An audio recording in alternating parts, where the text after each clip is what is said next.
On March 17, 2008, Christine Schurrer brutally attacked Emma Jankestig and her children Max and Saga in their home in Arboga, about 100 kilometers west of Stockholm. Or at least, that's what Swedish investigators claim. To this very day, Christine has insisted she's innocent, despite having the chance to plead insanity.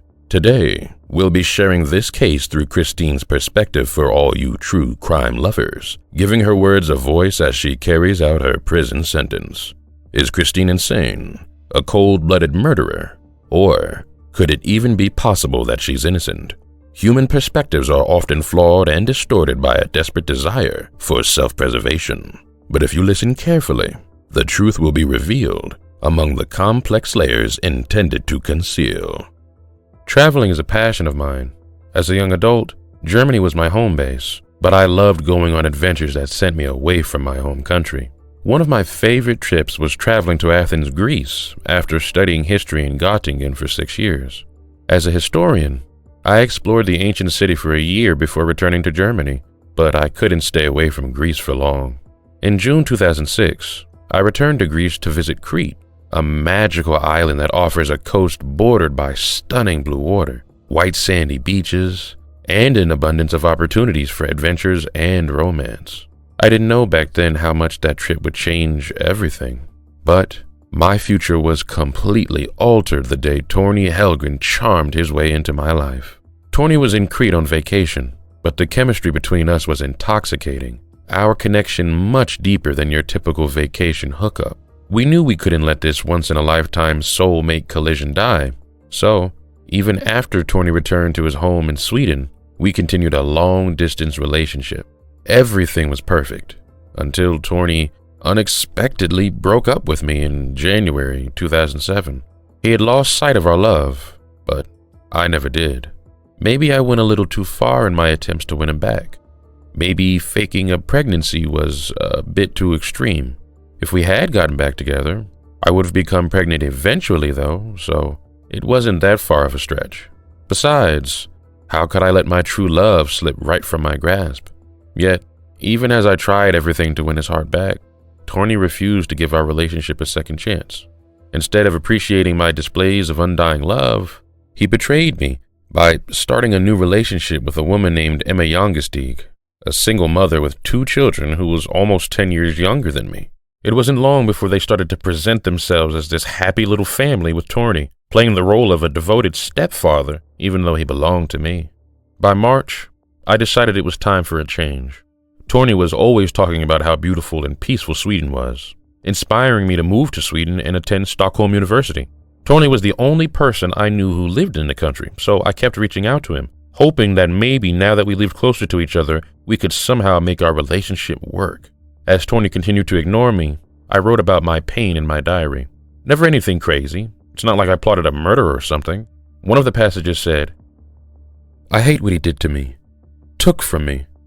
It's difficult to describe. I've never felt this way before, but he has broken something inside me. I feel like he's chewed me up and spat me out.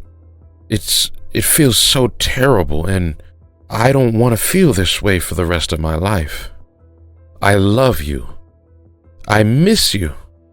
I dream about you. But even then, you don't talk to me. That makes me so unhappy. But how can I change it? I have no idea. You can carry on playing with your little family. I'll do what's best for me." Sounds like the typical kind of pain following a breakup, right? The thing is, I never got a real chance to build the life I wanted. Because only a year after my move to Sweden, 23-year-old Emma Jankestig and her 2 children, Max, who was 3 years old, and Saga, who was 1 year old, were attacked in their home in Arboga. It was a crime that would change my life forever. At first, the police suspected the children's father, Emma's ex, was to blame. They arrested him a couple hours after the investigation began, but released him 2 days later. Once they cleared Emma's ex as a suspect, their attention turned to me. The investigators came up with this conspiracy theory that on March 17th, I took a train to Arboga and showed up at Emma's house that afternoon. They say I knocked on the door, and when Emma answered it, I snuck into her house and hit Emma's head with a hammer 15 times. Once I thought she was dead, I brutally attacked Max and Saga with the hammer, killing them with fatal blows to their heads. Emma survived the attack, but had slipped into a coma by the time their bruised and bloodied bodies were found, and she was rushed to the hospital. On March 22nd of 2008, just 5 days after Emma and her children were attacked, I was arrested in Hanover, Germany, but was released later that day. A couple of days later, on March 24, 2008, German police sent DNA samples from me to the Swedish police for testing. These DNA samples failed to link me to the murder. In my opinion, that should have been the end of it. Unfortunately, a lack of DNA evidence didn't mean I was in the clear. Right around that time, Emma Jankestig woke up from her coma in the hospital. I'm not saying I'm mad she survived or anything, but it didn't help me out at all. Emma claimed that I was the person who attacked her and later testified to confirm it in court. To make things even worse, the investigators found a surveillance camera at the Arboga railway station that proved I was in Arboga on the day the family was attacked.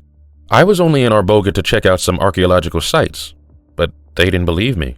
So, of course, I was arrested in Germany yet again on March 30th, 2008, and then I was transferred to Sweden to face the charges pressed against me. My trial started on July 30th.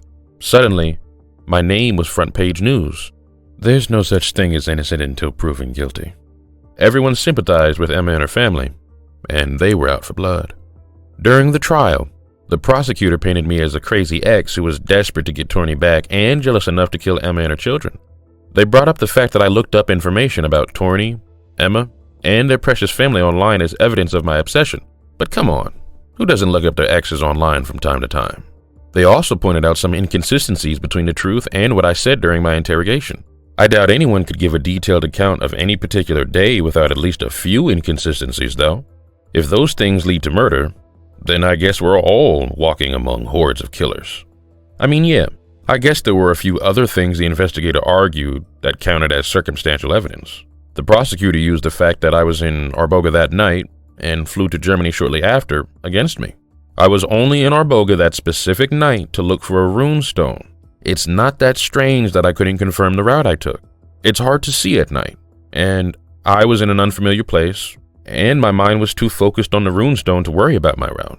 A few witnesses claim that they saw someone who looked like me near Emma's house during the days leading up to the murder and right after the family was attacked. You're telling me that it's not possible for strangers to mistake me for someone else? I'm a white woman with brown hair and brown eyes in Sweden. Not exactly an uncommon look. It's not like there was any video evidence investigators could look back on to prove that it was me. The witnesses that surprised me were the ones that I knew personally. One of the most condemning witnesses that testified against me was a friend of mine from Germany. He said that I told him I was forced to leave a hammer at the Nyköping-Skavsta airport, the same airport I flew out of to return to Germany after Emma and her children were attacked. He went on to say that I claimed I didn't know how the hammer got in my handbag and that it probably belonged to my landlady, but he couldn't remember the exact details of the conversation.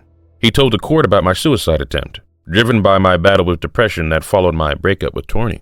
The point is, the prosecutor didn't present any physical evidence to prove that I killed those kids or attacked Emma. Not a single fingerprint or drop of DNA was ever found to link me to the crime. It's not like I'm a trained assassin or anything. How could I manage to erase any trace of my presence in that house? On August 26 of 2008, my fate was decided. I was found guilty of murdering Max and Saga and assaulting Emma. They tried to convince me to agree to a psychological evaluation to determine if I should be sent to prison or get psychiatric treatment instead, but I didn't see any point in playing their games. I refused to do any of their stupid tests, making it impossible for them to assess my psychological health. Less than 2 months later, I was sentenced to life in prison. It was a horrible day, but at least life sentences dealt out in Sweden are usually commuted after serving about 10 to 15 years in prison. Once I'm released, I'll have to leave Sweden and will be banned from ever coming back, as if I'd ever want to return to the country where my life was ruined anyway. Apparently, people claim that I smiled while looking at pictures of the crime scene during the trial. They call me heartless, but I was simply hopeless, numb to it all. Wouldn't you be if you were about to spend your whole life in prison for a crime you didn't commit? As we end Christine's story, questions linger. Did Christine Schorrer truly attack Emma Jankestig and her family?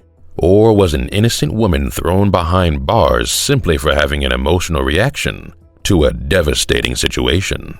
The truth is all too often much more horrifying than anything even the most depraved minds could imagine. Join us next time for another true crime case told through the narrative of a suspect's perspective.